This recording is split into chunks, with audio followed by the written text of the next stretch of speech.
আমাদের নিয়ে ষড়যন্ত্র শুরু হয়েছে, এখনো আওয়াজ পাওয়া যাচ্ছে নতুন দল হবে হোক, স্বাগত জানাই আপনাদেরকে। কিন্তু নতুন দল করে নির্বাচনকে বিলম্বিত করার কোন বিনোদ চেষ্টাই দেশের মানুষ মানবে না। আগে জাতীয় সংসদ নির্বাচন দিতে হবে, আগে জাতীয় সংসদ নির্বাচন দিতে হবে। এই কারণে জনপ্রতিনিধিরাই ঠিক করবে দেশে কখন স্থানীয় সরকার নির্বাচন হবে, কি কি সংস্কার দরকার জাতীয় সংসদ সদস্যরাই ঠিক করবে।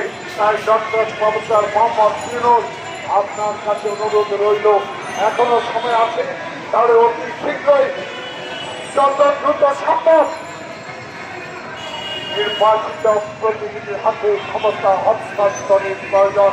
যদি হস্তান্তর না করেন, আবারও শেখ হাসিনা দিল্লি থেকে বসে আমাদের বিরুদ্ধে ষড়যন্ত্র। সময় পার না করে নির্বাচনের তারিখ ঘোষণা করা দরকার। আজকে গতকালকে আমরা দেখেছি সারা রাত মানুষ বাসা বাড়ি পাহারা দিচ্ছে। আমি বুঝতে পারি না, এই সরকার তো কোনো দলীয় সরকার নয়।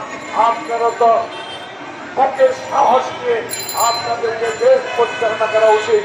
কারণ যদি মনে করেন আপনাদের মধ্যে ভূত আছে, সেই ভূতকে আপনাদের অপসারণ করা দরকার। কারণ আমরা এখনো আপনাদেরকে সমর্থন করে যাচ্ছি।